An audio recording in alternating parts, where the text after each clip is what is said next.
or the criteria they use to measure educational quality are different from what we have applied.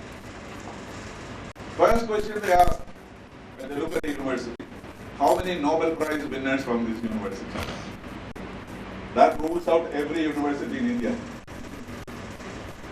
Then they say, ask how many products and processes have this university developed over a period of time?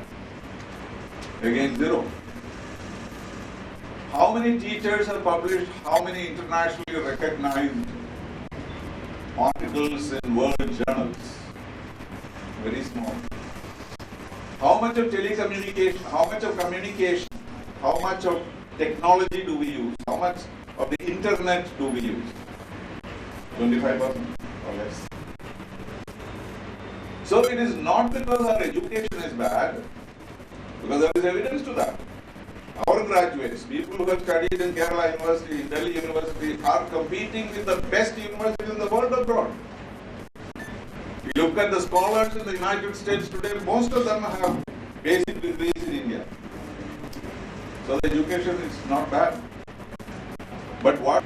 So the skills have to be developed in a way that every person, regardless of subjects that he might study in college, he must have a practical skill.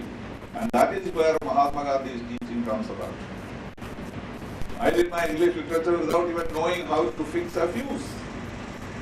It was not considered necessary. I would say probably I can recite Shakespeare, whatever. But today we are giving college students the ability to learn a skill together with Shakespeare's plays. And that's been introduced already in the university. The Chief Minister has just announced that somebody who is an entrepreneur among the students, if he is able to create a new factory or a group or a company or whatever, we will give him balanced advantages in education. We will give him more attendance. He can spend more time in his factory. We will give him more marks because he should not become an employment seeker. He should become an employer by the time he comes out of university. So we are completely transforming the system. But where is the problem? The problem is our mindset. The problem is over-politicization of education. Whatever reforms we try to bring into the educational system, it becomes a controversy not because of the merit of the proposal, but because this proposal was done by this party and the other proposal was done by the other party, and therefore there is no consensus. And that is where again, I think we need to develop the idea that education is for sustainable development. That's what I'm bringing to us, last part of my short presentation. What is sustainable development? I remember the word, how this word was negotiated at the United Nations. We fought very hard not to have the word sustainable in it. Because the word sustainable, when it's added to development, it is a matter of adding conditionalities to that development. So the Western countries fought to say, you must have sustainable development, and we said we want to have economic growth, and that is what we want. And Kerala's example is now world known as the Kerala model of development. And that is the sustainable development. We don't have to learn it from the Western countries. Kerala's development was sustainable because at a low rate of growth, economically and financially, we were able to accomplish social and cultural development because the right allocations were made at the right places. So today people are not saying just that we should follow Kerala ideal of the model of Kerala development, but they are trying to understand it. How are they able to do it? Because it goes against all economic theories. If we do not have economic growth, how do you have social upgrading of social indicators? Kerala social indicators are somehow higher than those in Europe. So this is the kind of, and that is what we need to encourage in our educational system. Education that will contribute to growth, and at the same time, the resources are used in a sustainable manner. The Industrial Revolution did not do it. At that time, there was no concept of environment. There was no concept of sustainability. So the West is turning around and telling us, we made a mistake, you please don't make that mistake. You keep your environment, you keep your water, you keep your forests for sustainability. But in the way of growth, we have to make certain sacrifices. But as long as it is considered sustainable, considered not unnecessary use of what is called conspicuous consumption. There again, which model can you take except Mahatma Gandhi's? Mahatma Gandhi's use of resources was so careful, so considerate, that he knew all about sustainable development long before we adopted it as a model. So in other words, on this occasion when we pay tribute to a Gandhian, when we speak in terms of education, sustainability and peace, let us remember that we need to bring those concepts back into our society when we need the most. All these are needed most. Non-violence is needed most. Basic education is needed most. Sustainable development is needed most. And therefore we have a model in our society, we have a model, and that is what we should follow. And scholars like Dr. Radhakrishnan who will be able to give us, show us the way forward.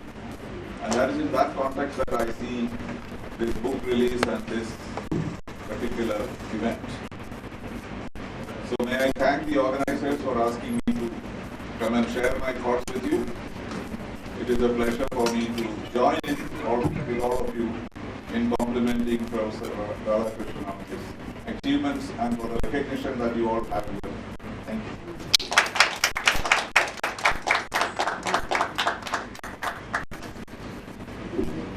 Friends, the next part of the program is felicitation addresses. May I invite our distinguished guest, Louis Nails, to address this gathering.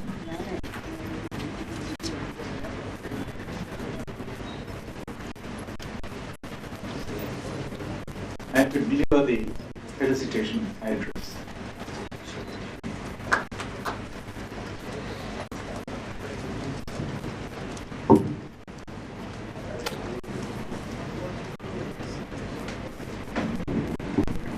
Well, good afternoon, everyone. Thank you so much. This is such a tremendous honor and a pleasure to congratulate Dr. Radhakrishnan on this auspicious and meaningful day. And we're here together to do that, of course. Again, thank you.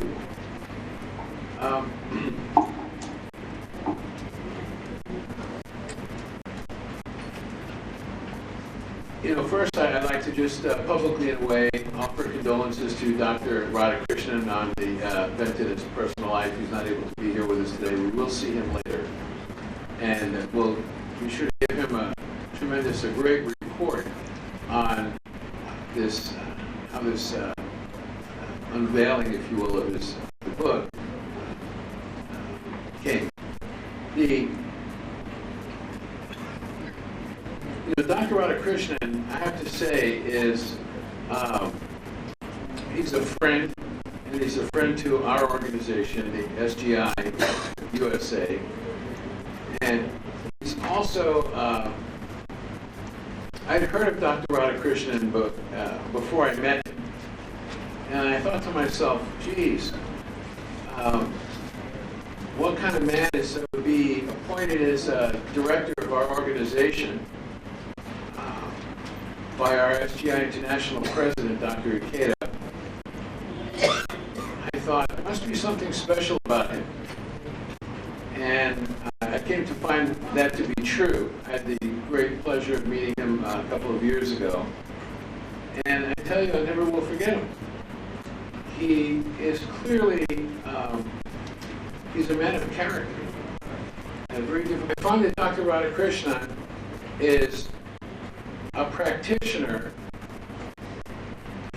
He's a great practitioner to me of the life of Gandhi. It's clearly in his actions and his humble encounters with people. He really has become a person that one treasures the relationship with. And I know that I'm not surprised that that Dr. Page wrote this book about Dr. Radhakrishnan. He's such a remarkable man. I know before I met him last time I read about his life, and my friends say, well, where are you going? So I'm going to go visit with Dr. Radhakrishnan. And once they see what his accomplishments were in life, he's a really still remarkable person. And respected even though people don't know him personally. This is, I think, to attribute to his character. So,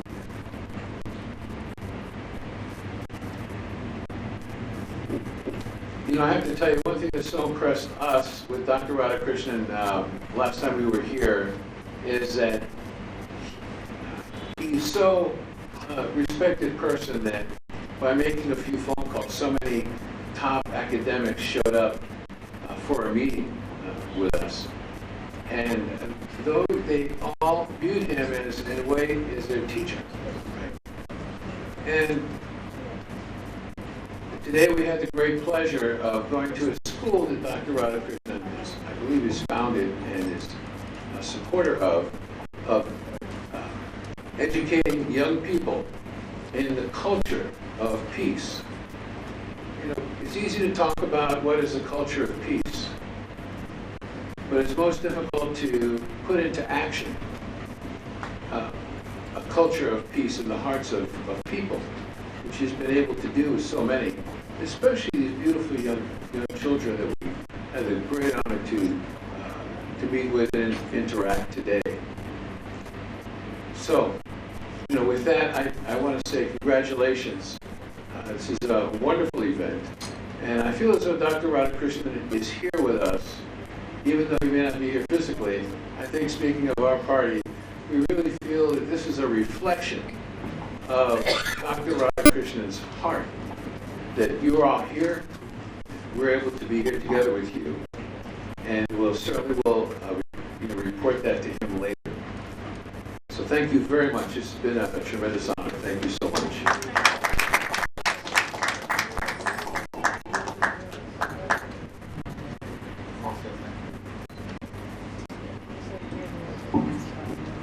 Thank you, Mr. Lee. We have great pleasure in inviting Mr. Danny Nagashima to deliver the felicitation address.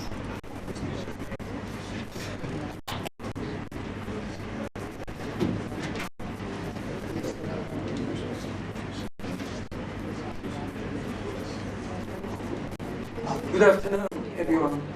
As Lenis shared a beautiful memory and experience with Dr.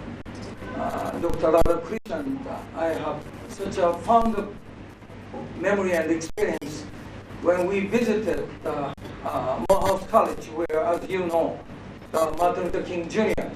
educated, and there, encounter with Dean Carter. He is the heart of the university at Morehouse College. And Dean Carter, as soon as meeting with Dr. Radhakrishnan, he was able to feel Dean Carter was expressing his action, his communication could really feel the heart of the Mahatma Gandhi. And as you know, the Martin Luther King Jr., the mentors, the Mahatma Gandhi, and created such a great civil rights movement in the United States. And today in America, you know, even we have this beautiful spirit with Gandhi and Martin Luther King. But as you see, just last year, this unbelievable violence in Connecticut, and even just after our new president was inaugurated, another violence. And so I really believe that America needs the heart and spirit and the philosophy of the Mahatma Gandhi. And I personally practice in Buddhism, and the Buddhism founded in India. And I really believe that you know, we believe that the ultimate of the Shakyamuni's teaching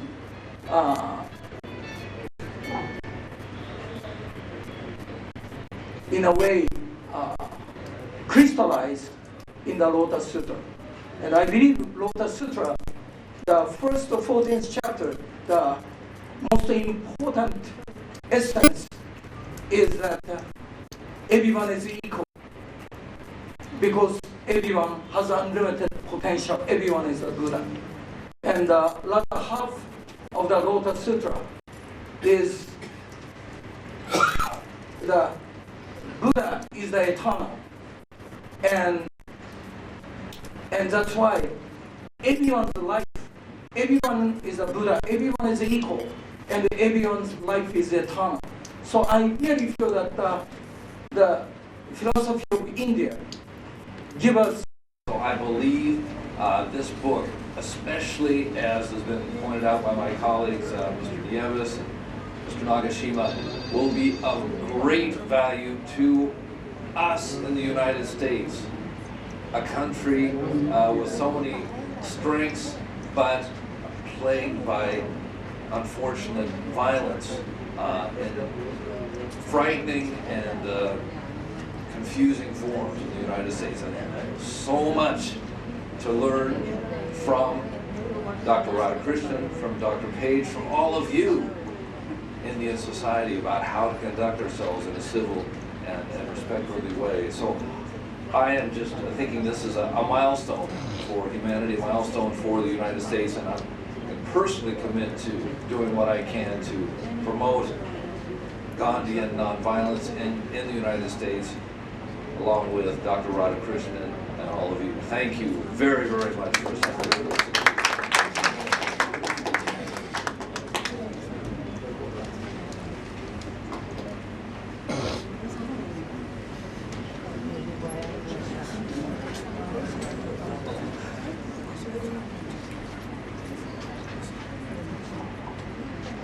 Friends, we have almost reached the last lap of our program today. And before winding up the session, we have with us today Dr. K.Y. Benedict, who is an educationist, renowned educationist, and a trainer of teacher educationists, who will open the discussion on the subject, namely education for peace and sustainable development, which will be followed by an appendix by Dr. K.L. Bindu, who will also propose the vote of thanks. So I have great pleasure in inviting Dr. K.Y. Benedict to speak a few words on education for peace and sustainable development. Dr. K.Y. Benedict.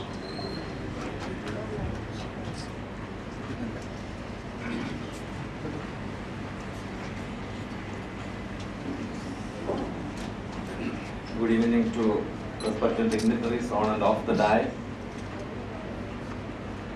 I I consider this as a great privilege and honor for me to get associated with this particular function on a veteran non-violent activist, Sri Professor Radhakrishnan sir, at the moment of releasing a book on his contributions in the field of academic as well as social and political life. Here the topic for our discussion, as per the keynote address that we have heard, is on education for peace and sustainable development.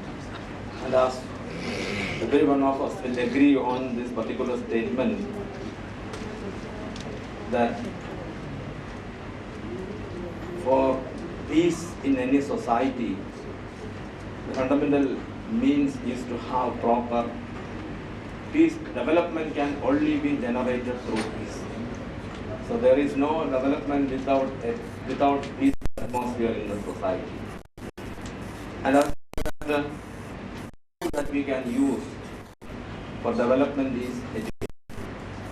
Just remembered by the previous speakers that's why Mahatma Gandhi introduced his own philosophy and practice of education. To give education to the people, and in a peaceful society, development will naturally come.